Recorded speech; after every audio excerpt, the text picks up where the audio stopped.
Eastern Conference finalists last year, the Miami Heat, have lost Gabe Vincent and have lost Max Strus. We know our boy Trent has been struggling with the departure of Gabe Vincent, most notably, especially to his very much his foe, the LA Lakers. We'll get what you think first, Gabe, because it was quite a fun reaction when we saw Gabe Vincent go to the Lakers live.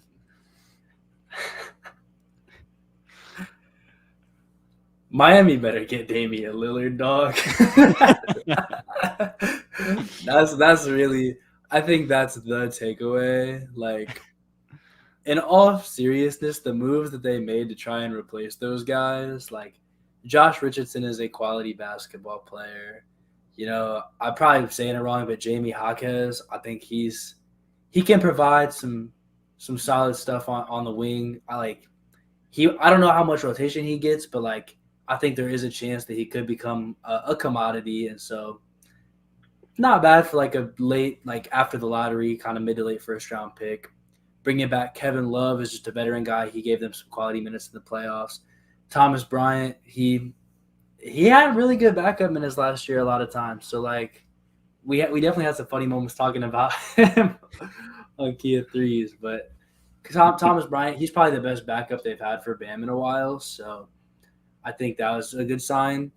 But at the end of the day, I just listed all those guys, and something that all those guys do not fix is that this offense can just really get stagnant sometimes, and it's hard to get that going. And two guys that were, like, outside of Jimmy Butler, really the most notable for getting that offense going would be like Strus or Vincent hitting a couple shots in a row, and just all of a sudden things are sparked into gear. Now, Tyler Hero is still on the roster, and he'll come back. He didn't play in the playoffs, so it's very easy to forget that in a lot of the regular season games, he was that guy for them.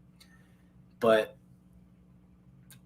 he's not big enough to where he's going to take this team to the next level, because for them, the next level is a title. They've been to the stage before. So that's it. That's getting better. It's winning the championship at this point. And for them to do that, it's going to have to be a Dame trade. And it's going to have to be a Dame trade where they don't give a ton up. Like, Hero's out in that deal.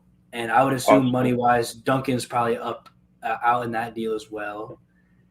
So if they can find a way to bring him in, this team is very well poised to make a run and make it out of the East again, especially knowing that Spoelstra has the Bucks' number, especially knowing that they've beat the Celtics 2 out of 3 times in some very close series, and now they add a superstar player in Damian Lillard. It ups their chances there as well in a potential rematch.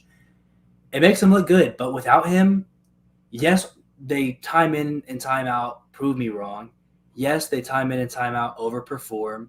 Yes, every single time they manage to find some random undrafted guys that end up being way better than half the players drafted in the lottery. But I'm going to do it again. I'm going to say if they don't make this Dame trade, like, they're just not going to be that same team. And that's going to be the move that extends their window. And it's because we are sitting here on July 2nd recording this and not on July 5th or whatever it may be, that I can't exactly tell you, is this team going to be a title contender next year or not. But as of now, saying the guys they brought in versus losing Gabe Vincent and Max Strus, I'm inclined to say no. Yeah, it's tough because, like you said, that you want them to get Dame without having to give up too much.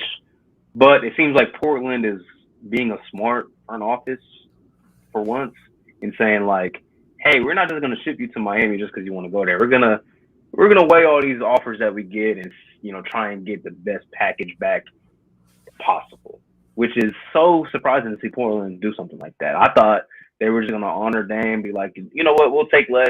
Go ahead. We'll just take like a bunch of picks and whatever. If that's the case, I don't see a way that Dame is going to Miami unless more than a Tyler Hero is involved in that deal, and Miami just doesn't have, like, they can't involve like a Bam in that deal.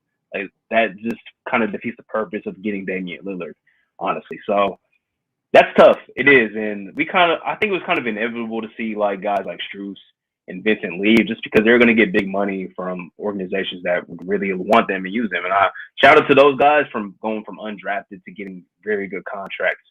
You know, that's great to see. It's going to be tough losing them. They're going to be relying on Duncan Robinson to take what he just did in the postseason and kind of replicate that to becoming back in a full rotational kind of use of a player. Hero coming back is obviously good. I like Jaime Jaquez a lot. I'm interested to see like what his role is on the team. I think he's NBA ready to come in and produce. Now, how many minutes he's going to get from night to night basis, that's going to be to be seen.